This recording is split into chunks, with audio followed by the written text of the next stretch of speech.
Kenna's eyes were fixed on the hospital wall clock. Dr. Smith had asked her and a few other nurses to stay the night to care for critically ill patients. Kenna was exhausted, but she couldn't say no to her senior and employer. When the clock struck 6 in the morning, Kenna grabbed her bag and left the hospital. She and a few other nurses decided to stop for coffee before heading home. As they walked to the nearest cafe, Kenna enjoyed the serenity of the morning. Suddenly, she heard someone wincing in pain and looked around, but the street was silent. "Did you hear that?" she asked her fellow nurses, but they shook their heads. "Looks like sleep deprivation is making you hallucinate," Meg commented, and the others laughed.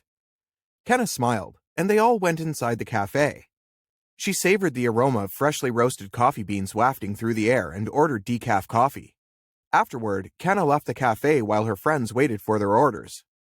Once outside, Kenna heard someone cry out in pain again. She looked around, but no one was in sight. Then she noticed a shadow beside the cafe.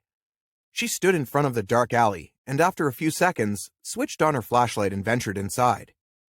Kenna was startled when she saw a young man wincing in pain with his hand pressed against his forearm. Kenna rushed over to him and immediately smelled blood. She crouched down and saw that the man had a large slash on his forearm with blood oozing out. Kenna gasped and quickly grabbed a scarf from her bag, tying it tightly around the man's arm to prevent further blood loss. She then checked the man's temperature and was shocked to find that he was burning up with a fever. "Kenna, what the hell are you doing here?" Kenna's friends startled her as they entered the dark alley. She explained to them that the man was severely injured and needed help. "Kenna, let's go. He could be a criminal hiding from the cops. We could get into trouble if we stay," one of the nurses warned. But Kenna shook her head. "This guy needs our help. I'm not leaving without helping him." She quickly took out her phone and called an Uber. The hospital promptly admitted the injured man and gave him immediate treatment. Kenna felt exhausted and decided to close her eyes for a moment. When she woke up, it was already 11 a.m. and the man was staring at her. "How are you feeling now?" she asked, and the man nodded. "I'm good, thanks." Kenna then asked if she could drop him off at his home or call his family, but the man shook his head and replied, "I'm homeless." Kenna felt sorry for the man and offered him some money to stay at a nearby inn. The man looked at her intently and asked, "Do you want to help me?" Kenna nodded, and the man replied, "Can I crash at your apartment for a week? I promise I'll leave after a week and do your dishes, laundry, and even cook for you." Kenna stared at the man, thinking he was joking, and decided to play along. "Sure, you can stay at my place." The man smiled and introduced himself as Christian. He thanked Kenna for letting him stay and said that he would always be indebted to her. Kenna's smile faded as she realized that Christian was serious and not joking. She wanted to say no to him, but saw how happy Christian was. It's only for a week, she thought, and decided to bring Christian to her home. The next day, Kenna told her friends about Christian and how she thought his request was a joke. Her friends went silent upon hearing what Kenna had done. "You're kidding me, right?" Meg asked. "Are you crazy, Kenna? He could be dangerous. A kidnapper, rapist, or even a serial killer." Her colleagues made fun of her for trusting a total stranger and bringing him to her home. Kenna assured them that Christian would leave after a week, but they warned her to be cautious. When Kenna arrived home, she saw Christian cleaning the kitchen counter and setting the table. Kenna smiled at him, curious about Christian, but he never talked much. A week had passed, and Christian hadn't left. Kenna wanted to remind him about their agreement, but at the same time, she didn't want Christian to leave. Her curious nature wanted him to stay so she could learn more about him. The next day, when Kenna returned home, she was surprised to find her house shrouded in darkness. Fumbling for her phone, she saw a beautiful, warm glow emanating from a candle that Christian had lit. He was standing at the table with a birthday cake. Christian switched on the lights and said, "Happy birthday, Kenna." Kenna stood there, her eyes welling up with tears, and then went to hug him. "You made this for me? But why?" she asked, curious. Christian replied, "This is the least I could do to thank you for all you have done for me. You could have left me in that alley, but you helped me and gave me a place to stay. You are an amazing human being, Kenna." Kenna listened intently, and Christian continued, "I know I have overstayed here, and I promise I will leave tomorrow morning. I just wanted to do something nice before I left." Kenna shook her head. "Christian, you can stay here as long as you want." Moved by Kenna's kindness, Christian lowered his head to kiss her. To his surprise, Kenna kissed him back, and they both realized they had developed feelings for each other. Over the next few weeks, Christian and Kenna fell deeper in love. He cared for her, and Kenna was happy to have someone who loved her. She told Meg about Christian's feelings, but Meg laughed in her face. He loves you because you've given him a place to live rent-free. Besides, he gets free food and can do whatever he wants in your apartment. Kenna was hurt, unable to explain her feelings to Meg. Kenna, trust me, this guy is nothing but trouble, Meg warned. But Kenna ignored her. One morning, Kenna woke up feeling dizzy and rushed to the bathroom where she vomited. Christian asked her to take a day off and rest, but Kenna refused and decided to go to the hospital to get some tests done. Soon, the results came out, and Kenna's eyes bulged with shock as she learned that she was pregnant with Christian's child. She started sweating profusely, unable to believe she was going to be a mother. She worried about how her family, and especially Christian, will react to the news. What if Christian doesn't accept the baby? What if he leaves me? Her mind was buzzing with a lot of questions, and she lost track of time until Meg looked at her reports and scolded her. Kenna, how could you be so irresponsible? Do you even know what you've done? You got pregnant with a homeless man's child who is practically a stranger to you. Kenna started crying, and Meg suggested she terminate the pregnancy. Kenna decided to talk to Christian before making a decision. When she came home, she was surprised that Christian wasn't home. She panicked, thinking he had left. She walked restlessly around the house, waiting for Christian, but he didn't return. Kenna grew anxious with each passing minute, and her phone rang. It was her mother, who announced that she was coming to the city to visit her. Mom, can you schedule your trip for next month, please? I won't be able to spend time with you this month, Kenna pleaded. But her mother was insistent on visiting her. Finally, Kenna broke down and told her mother about her pregnancy and Christian. She expected her mother to be supportive, since she was also a single parent, but her mother was furious with her. She scolded Kenna for being naive, trusting a stranger and carrying his baby. Kenna slammed the phone down and cried until her eyes swelled. Christian unlocked the door and was surprised to see Kenna in a miserable condition. She told him that she was pregnant with his child, and he remained silent for several minutes. Kenna feared that Christian would abandon her, but to her relief, Christian embraced her and said, "Don't worry, we'll soon get married and raise the child together." His words comforted Kenna, and she cried out of the pent-up tension and anxiety. Kenna asked him where he went, and he hesitated to answer. Kenna, I promise I'll share everything about my past with you. I'm hiding everything to keep you safe, my love.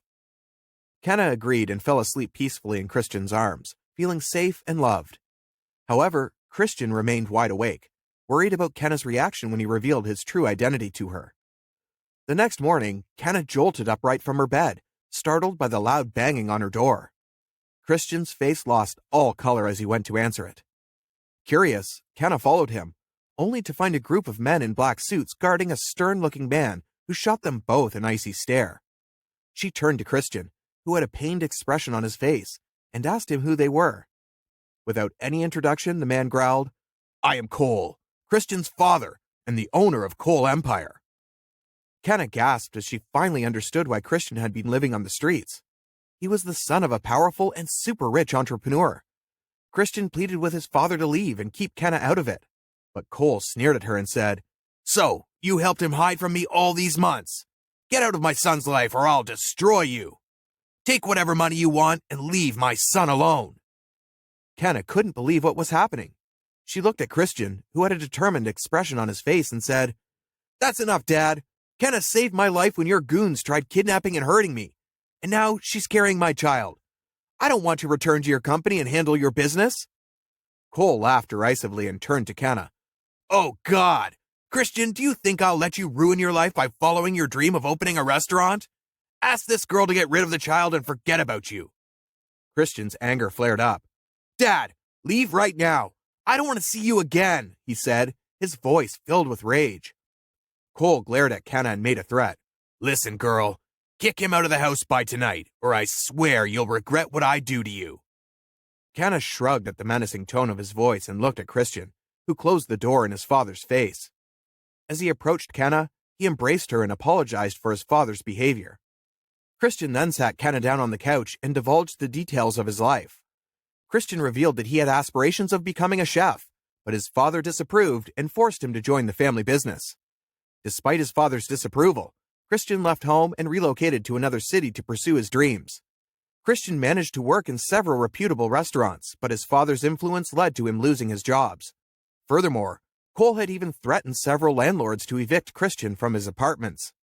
Cole even sent a group of thugs to abduct Christian and bring him back home, but he managed to evade them, and that was when Kenna came to his aid. "You are my guardian angel who has sheltered me and cared for me," Christian said apologetically. "I never meant to involve you in any of this." "What do we do now, Christian?" Kenna inquired. But Christian had no solution on how to escape from his father's clutches this time. The next day, when Kenna arrived at the hospital, she saw some luxury cars parked outside and recognized Cole's entourage. She went inside and was immediately summoned by Dr. Smith. "Kenna, meet Cole, one of our hospital's largest contributors. He wants to talk to you alone," Dr. Smith said before departing the room, leaving Kenna alone with Cole. Kenna felt uneasy in Cole's presence. "You didn't follow my instructions to kick out my son, did you?" Cole questioned, and Kenna shook her head, saying, "I love Christian. I could never do that to him." Cole smiled malevolently and offered Kenna money in exchange for ending her pregnancy and breaking up with Christian. "I'll change your life.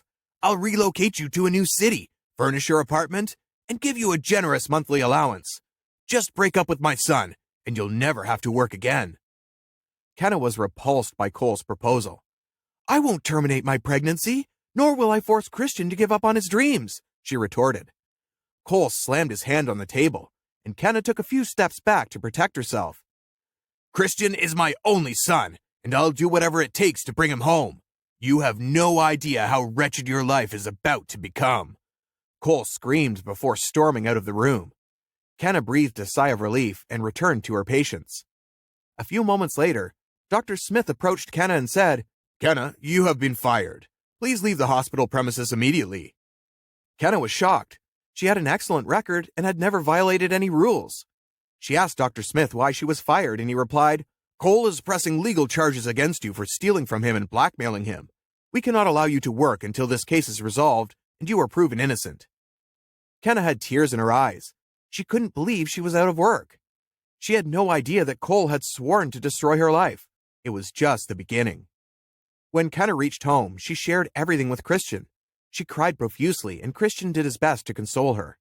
A few minutes later, the doorbell rang, and Kenna's landlord arrived with an eviction notice. "You have to move out in the next 2 days." Kenna felt her world was collapsing, and she had nowhere to turn. She had lost her job, and now she and her unborn child would be homeless due to Cole's wrath. Christian felt guilty for Kenna's suffering. He decided to give his father whatever he wanted and let Kenna and his child live peacefully. He told Kenna that he would fix everything and met with his father. "I am ready to join your company and give up my dream of opening a restaurant," Christian announced, and Cole smiled victoriously. "So your lover kicked you out, huh?" Christian shook his head. "I came here myself so you would stop punishing Kenna and my child." Cole stared at his son and asked, "So you will not leave her?" Christian shook his head. "I am ready to give up my dream, but not my love. She is more valuable to me than my passion. If you hurt her one more time, I swear I'll end my life and hold you responsible for my death. I'm ready to return to you only if you let me marry Kenna." Cole remained silent for a few moments. "Are you sure this girl isn't after your money?" Christian shook his head and smiled. "She thought I was homeless and helped me. She never knew who I was until you showed up at our apartment." Cole hugged his son and said, "I'm glad you're back, son." Christian stepped back and corrected him. "I am not your son. Never was. To you, I was only the future owner of your empire in which I have no interest. You never treated me like your son or respected my wishes. You loved your company more than me. So, here I am, ready to work as your slave so you could spare me, Kenna, and our unborn child." Christian saw his father's lips tighten and his fists curl, and he felt a sense of satisfaction knowing he had angered him. But to his surprise, his father had tears in his eyes. "I wanted you to have a business and all the riches. I hated the idea of you struggling or earning from a restaurant." Christian explained to Cole that his passion was to establish his own restaurant. He never wanted the riches from his father, only his support in his venture.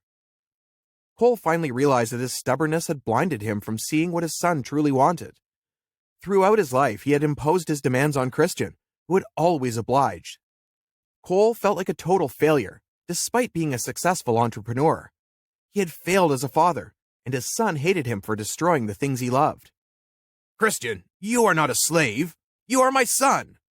I am sorry that I coerced you into joining the company and tried to force you to abandon the love of your life."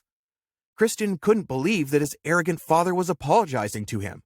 He decided to forgive his father and make a fresh start with him. Kenna's eyes widened in disbelief as Christian walked in with a wide grin on his face. He wasted no time in delivering the good news. His father had given his blessings for their marriage. "How did this happen?" Kenna asked, curious.